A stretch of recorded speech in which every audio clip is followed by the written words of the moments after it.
غنیمت کے مال کو کوئی ایسا نہیں کہ کوئی ایک آدمی لے کے چلا جا رہا ہے.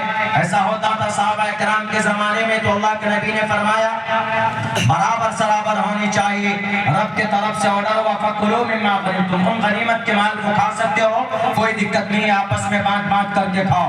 اگر قرآن کریم کی اس آیت پر اعتراض ہے تو اتھرو وید کے منتر پہ بھی اعتراض ہونا چاہیے. اتھرو وید کے منتر میں صاف کہا گیا, بلکہ اور ایکسپلین کے ساتھ کہا گیا ہے کہ جو شترو ہے اس کو مارو. یعنی جو شترو کا مطلب جو راکشس ہے, کسی انسان کا قاتل ہے, سماج کے اندر میں نفرت پھیلاتا ہے, دنگے کرواتا ہے, فساد برپا کرتا ہے. بلکہ ان کے لیے تو ایک منتر اور بھی, ان کے لیے کہا گیا پیارو نام پر جام جہی, لوگوں کو ہنسا کے لیے ابھارنے والا جو آدمی ہے اس کو جہی کر دو, اس کا سر کاٹ دو گردن سے. اتھرو وید میں گردن سے اس کا سر الگ کر دو. کس کا؟ پیارو نام پر جام جہی, جو آدمیوں کو ہنسک بناتا. یعنی ادھر گئے ہندوؤں کو ورغلا دیا, ادھر گئے مسلمانوں کو ورغلا دیا, آپس میں لڑائی, وہ لڑ پڑے, دنگا ہو گیا, فساد ہوا, محلات اور گھر دکانیں سب جل کر راکھ ہو گئی. اب بیچ میں لڑانے والا بیٹھا ہوا, وہ اپنا فائدہ دیکھ رہا ہے. تو ایسے لوگوں کے لیے اتھرو وید میں کہا گیا, اتھرو وید کے اندر سوکت نمبر شاید 1 ہے, منڈل 1 ہے, سوکت نمبر 23 یا 24 ہے. اس کے اندر کہا گیا رودرو گریوا اشریت پشاچ اب برہما دویشو جہی, پیارو نام پر جام جہی, جو انسان لوگوں کو ہنسک بناتا ہے اس کا سر ختم کر دو. مطلب یہ ہے کہ اس کو روکو, اس کو سماج کے اندر میں روکو. اللہ کے نبی کا بھی یہی فرمان, انصر اخاک ظالما او مظلوما, اگر کوئی ظالم سماج پر ظلم کرتا, کسی انسان پر ظلم کرتا, اس کی مدد کرو. کس طرح سے؟ اس ظالم کو ظلم کرنے سے روک دو تو اس کی مدد ہو جائے گی.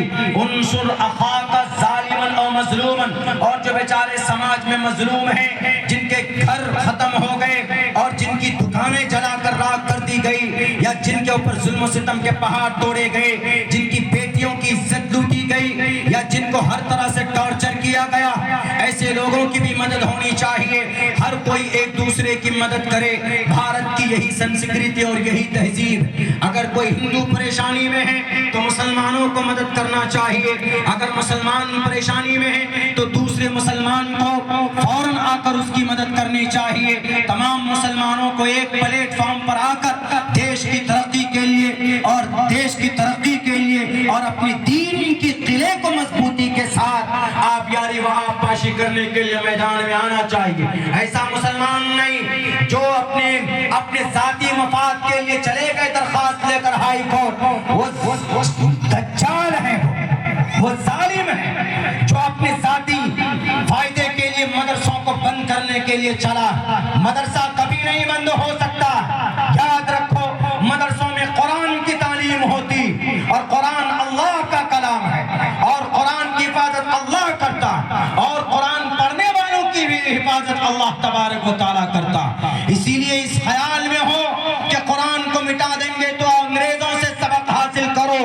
بھارت کی دھرتی پر 1860 سے لے کر 65 تک 3 لاکھ قرآن کے نسخوں کو جلایا تھا. آخر میں توبہ کر کے گیا, کان پکڑ کر قسمیں کھائی انگریز نے کہ میں قرآن کو نہیں مٹا سکتا. کیوں؟ قرآن کی حفاظت خود جب اللہ کرتا ہے تو ہم کیسے مٹا سکتے ہیں؟ ہم نسخوں کو نہیں جلا سکتے. معصوم بچے بیٹھے ہیں, ان کے سینوں میں قرآن کریم ہے, ہم نسخوں کو جلائیں گے؟ کل ایک بچہ کھڑا ہو کر سورہ فاتحہ سے لے کر من الجنۃ والناس تک پڑھے گا تو ہم اس کے سینوں سے کیسے قرآن کو نکالیں گے؟ میرے پاس کوئی ٹیکنالوجی نہیں ہے. امریکہ بھی گھٹنے ٹیک دے گا, اسرائیل بھی اپنی طاقت کو استعمال کرے گا, تو کوئی نکال کر نہیں دکھا سکتا کسی حافظ قرآن کے سینے سے. میرے دماغ میں قرآن ہے, میرے سینے میں قرآن ہے. دعویٰ ہے پوری دنیا کی ٹیکنالوجی, ماڈرن ٹیکنالوجی سے لاؤ کوئی ایسا انسٹرومنٹ جو ہمارے سینے سے قرآن کو نکال دے. نہیں نکال سکتے, کیونکہ اللہ تبارک و تعالیٰ کا یہ کنیکشن ہے. اِنَّا نَحْنُ نَزَّلْنَا الذِّكْرَ وَإِنَّا لَهُ لَحَافِظُونَ، قرآن کی بھی حفاظت ہوگی، پڑھنے اور پڑھانے والے کی بھی حفاظت ہوگی، یہ اللہ تبارک و تعالیٰ واضح لفظوں میں بیان کرتا۔ البتہ کچھ لوگ جو بھرم پھیلاتے ہیں قرآن کے بارے میں کہ آج کے زمانے میں اگر ہمارا بچہ قرآن پڑھ لے گا تو ہمارا بچہ کیا کر سکتا۔ ایک حافظ قرآن ہے، میں نام پیش کرتا ہوں، 11 سال کی عمر میں حافظ قرآن بنے اور انہوں نے علم طب کے اوپر کام کیا، ڈاکٹریٹ کے اوپر پڑھتے پڑھتے اتنے بڑے مہان ڈاکٹر بنے، اتنے بڑے مہان ڈاکٹر کہ آج یورپ سر جھکا کر ان کی کتاب پڑھتی۔ یورپ، ہم سمجھتے یورپ بہت ترقی یافتہ ممالک ہے، یہ یورپ میں جرمنی ہے اور فرانس ہے اور